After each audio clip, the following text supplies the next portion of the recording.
Hello and welcome to Odd Sock Comics. This is my new comic book day haul for Wednesday, April 17th, 2019. And I had a pretty good day at the shop today. More books than I expected, and they were all good reads. So nothing was really stand out. I don't really have a pick this week, but I'm just going to go through the things that I picked up and what I liked about it, because it really was a pretty good day for reading. So first up I have Electric Warriors. So this was a 6-issue miniseries. This number 6 today kind of tied everything together. And this was a really interesting story because it really did a good job of tying back to the DC universe. There were some hints of it in the very beginning, the first couple of issues, and then it was kind of this out there story, and then in this last one they kind of tied it all back to standard DC universe characters. So pretty cool job. Good series, tied all together. It was fun. Very much sci-fi in the world of superheroes. Pretty cool, cool story there. So I enjoyed this one. And that's what I'll say is my pick this week, my favorite read. All right, next up, I'm going to move this one out of the way a bit. Next up, I've got Guardians of the Galaxy, number 4. And this one was kind of a fun read, too. It was better than I was expecting. I was going to say, if this story doesn't pick up, I'm going to stop buying it. But this one had a really good clash between the Dark Guardians and the Guardians of the Galaxy team. And it just played out really fun. They're attempting to do some character development. There was that standard stop and talk about stuff in the middle of a battle that's always obnoxious, but I don't know how else to move stories forward while still having plenty of action. But it was really fun. So I actually liked this book. It was a fun read. All right, next up I have Batman number 69. Now this one was less fun. Really not doing a good job of making Batman come out very interesting. They're making him into a psychological mess. I guess if that's the point, if that's what you want to do, okay, you're doing it well. I gotta say though, I do like this super dark Matina Batman cover. This is about as dark as I've seen a cover. Just this, I know that there are some darker covers out there, but this is still, it's Batman. That's a cool cover. And it's got more light on it because of the way that I have my light set up. It's actually got quite a big reflection off of it.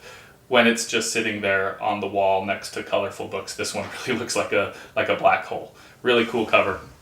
But this one, they had 2 stories side by side. It's kind of the last nightmare of Batman, where he's dancing with Catwoman in a lot of different places. Hooray. I mean, that's the kind of stuff that Tom King is doing with Batman these days. And then the other story, you have Thomas Wayne and Bane wrestling it out, and it's a little bit of an odd scene, but you have Thomas Wayne is back, kind of getting to know who he is. And that part of the story was action. You got Bane as a character being this psychopathic guy, but you got Thomas Wayne outsmarting him, being smarter, kind of the ruthless version of Batman. So that part was really cool.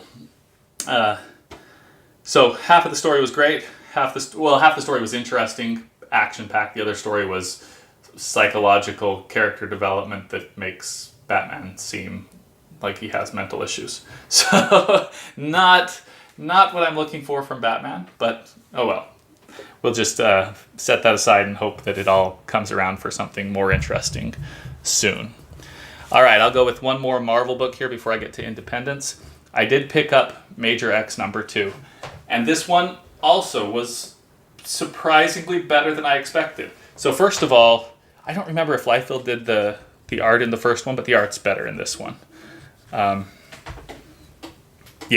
did like the development here. They're developing the world with the all of the characters that are involved in that, what is it, the extension, I can't remember what it's called. The existence and the essential. Those are kind of established a little bit in this one. The art's better. This art, not so much. What's wrong with that? It's like the line right there. That's driving me crazy. Makes it, and his there's just so much that bothers me about this one. And the same things here. Like their cheekbones are exactly the same as their neck bones, or whatever. Really weird design. And that one looks like the head couldn't actually fit inside of that helmet. But whatever. It's Liefeld. People love him. All right, so that one was fun to get. All right, next up, I've got some independents. So first I'm going to go with Little Bird. Now, this one really got into the surrealism, and I've said before I love that. Like, check this page out. That's just, it's surrealism. I mean, it's not pushing it too hard. It's not like, oh, look at me, I'm surreal. It's like pulling it into the story. This is in a kind of a death slash dream sequence. Very interesting, walking along under the infinite loop kind of thing. Very cool. Definitely like the art. Now the story is, it's Handmaid's Tale. It's I don't know, every story out there. V for Vendetta. It's every story out there where the religious tyrant takes over, and it's been overdone. I think that it's a little cliche at this point. I don't know. People like to imagine that we're somehow on the border of something like that, and we are so far from it, it's not even really funny. But it's still, people have a big fear of that. I suppose I would have a fear of that if I thought that it was realistic, but it's nowhere close to realistic. So anyway, doesn't really connect with me. I know that there are a lot of people that are really into Handmaid's Tale right now, so that book will go great for them. I don't think I'm going to keep reading it. Because as much as good as it is, what's going on with my focus here? As good as the art is, it's just not a story that's interesting to me. So I'm going to stop here with book 2. I won't be continuing that one. Okay, but I do have Knights of the Golden Sun number 6. And this one really got into the story, tied back to some of the early characters. There's a pretty interesting kind of comment, and the book inside follows this. There's the dark side and the light side, and the lighting within it all kind of makes sense. It talks a lot about light and dark. Pretty cool, just overall book. I mean, I've really enjoyed this one. I've caught up. I've read all of them up through number 6. And it's an interesting story. It's very different from anything else that's out there. It's got some, superhero and fantasy stuff, some religious references that are interesting, especially if you know that kind of mythology that they're playing off of with the archangels and stuff. And it's got some historical stuff. Alexander the Great is a character in this, so I think it's Alexander the Great. Anyway, I'm enjoying this book, and I'll keep reading it as long as it keeps coming out. So that's a fun one. All right, so that's it for new books. I got one book that was on the shelf that came out a few weeks ago. So this is Avengers number 5. This is, I believe, where Conan first steps into kind of the standard Marvel universe. I was surprised to see it on the shelves, and my store actually had about 5 copies of it, all for cover price. I only picked up one. I'm not going to steal them. Good luck. I hope that the next guy shows up at the store that was looking for this finds it and is excited to see it. But my shop, I'm gaining a lot of respect for the shop. I think that what he did is these were some books that he had in pull lists that he'd set aside, and then when people didn't pick it up for a month or whatever, he ended up putting it out. I think that's about the timing for them being out on the shelf today. It's really cool that he does that, and he doesn't try to mark them up. I've got a lot of respect for the shop that I go to. I went to another shop because I heard one of the books that I don't have that a lot of people were talking about is Naomi number 4. Now, I'm not particularly interested in Naomi. It's kind of a character that you can see as being manufactured to be important, and they're going to make it important no matter what. And as much as that's good for speculation if you want to buy the book and sell it, I don't really want to support that style. I mean, it's Brian Michael Bendis. He's doing something, I don't know exactly what the story is with Naomi, but he's going to make his DC version of Riri Williams, and no one's going to stop it. They're going to turn her into an important superhero. Maybe he fixes some of the issues that he had with Riri Williams. Maybe he doesn't do quite as much, what do they call it, Mary Sue, where she has no faults. Maybe they've improved that a bit. But anyway, I was going to go pick up Naomi number 4, or at least check it out. And I went to a shop that's on my way home from work that I rarely go into because the owner does something that I don't like. He takes a look at eBay. Well, I think his method is, this is a shop that sells new comic books on New Comic Book Day. And I think his method is on the day before, on Tuesday night, he goes and looks at midtowncomics.com. He checks out which books are sold out, and then he goes and checks on the internet to see what their going price is. And he marks his up pretty close to what the eBay price is. And to me, that's just ridiculous. If you're in the retail market, you need to sell at retail prices. If you're playing both, that's not a sustainable business practice. You can play it after the opening day, but opening day needs to be retail. That's all I got to say.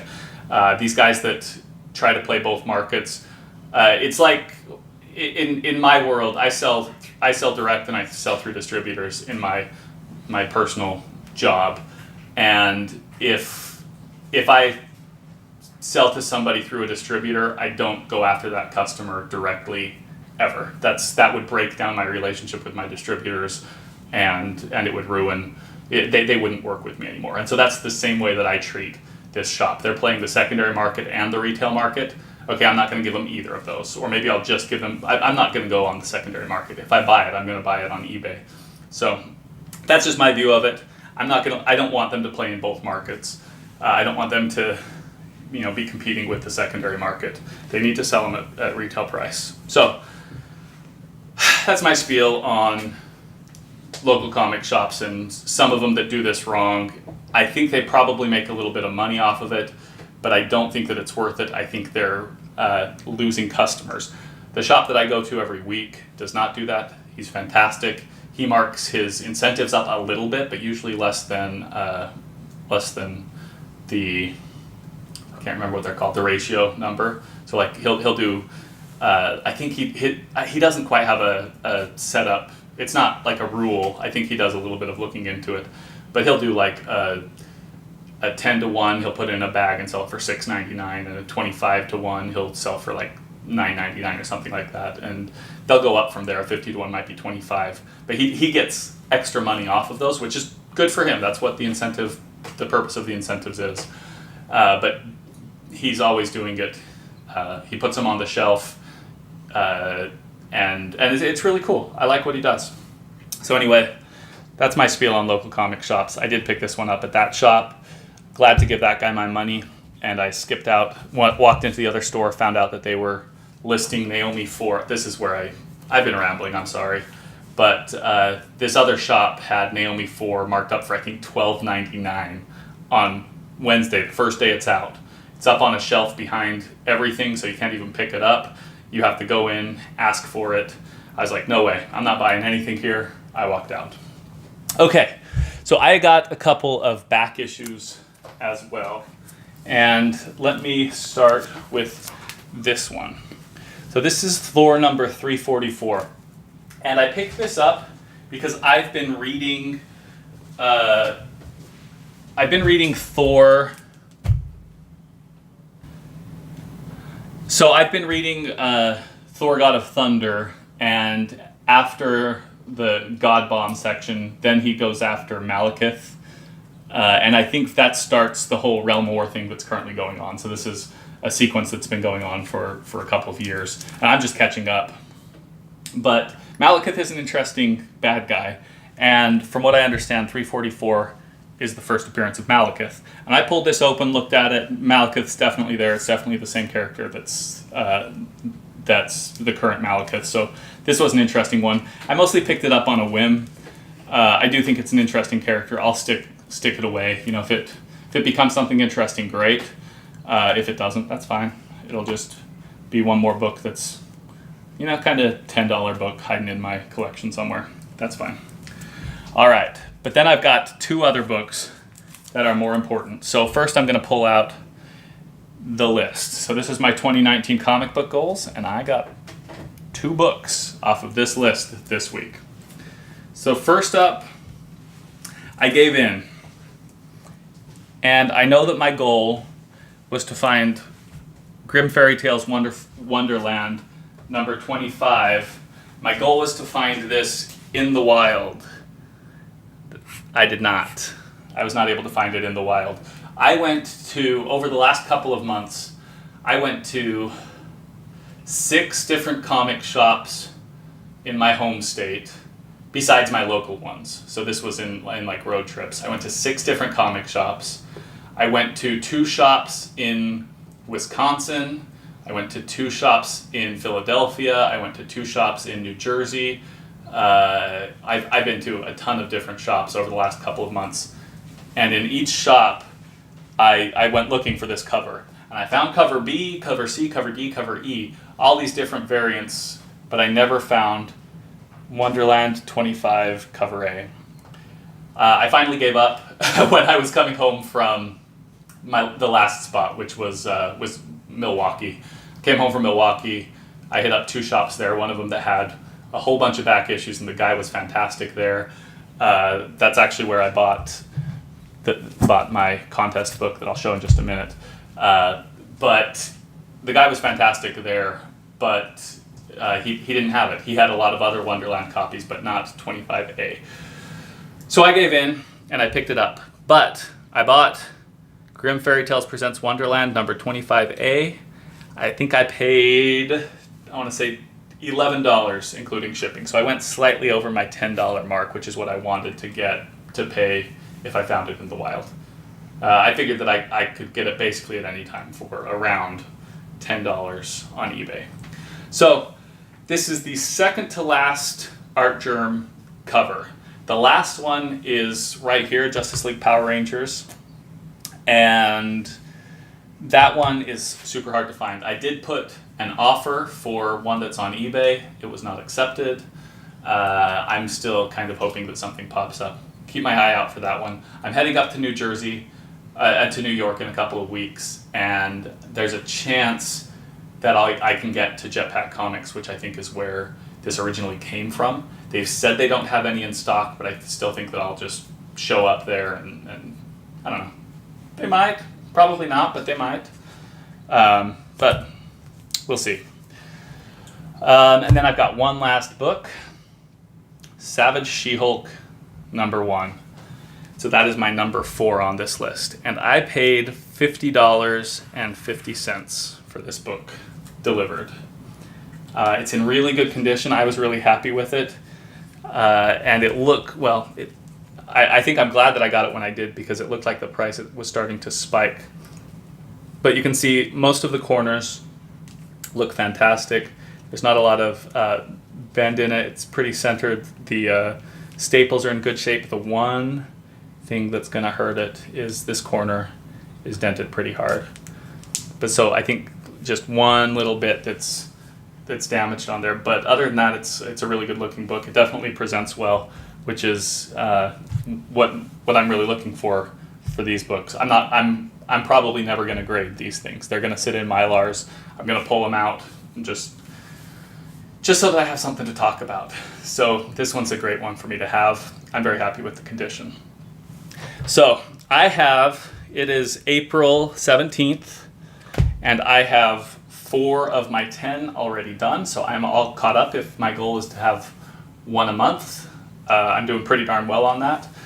A couple of these are a little bit harder. You know, I've got 2 of my $300 books. I've got 2 more left down here. I've been keeping an eye on Hulk 180. I think it's probably going to end up being more than $300. I think that one's going to be more like $400. And then Marvel Spotlight #5 could be anywhere. But these 2 may have swapped on my list. I think I'm going to push for Hulk 180 more than I push for Marvel Spotlight #5. But I've moved. I'm progressing with that story. So this has been a fun week to get all of these books. So I'm going to go ahead and put all of these books that I got this week back out here. Let's put a couple of the back issues. And then I have one more thing to talk about, which is my contest. So I'm going to put a link below to my contest video. And the book that I'm going to be giving away is this Amazing Spider-Man King Size Annual #16, which is the first appearance of Monica Rambeau. So take a look. If you haven't entered the contest yet, take a look at the contest video. Pretty easy way to enter. Just watch the video, like it, subscribe, leave a comment with a suggestion for a sign-off. I've gotten several entries already. I think I'm up to about 8 or 9, and they've been good suggestions. So thank you.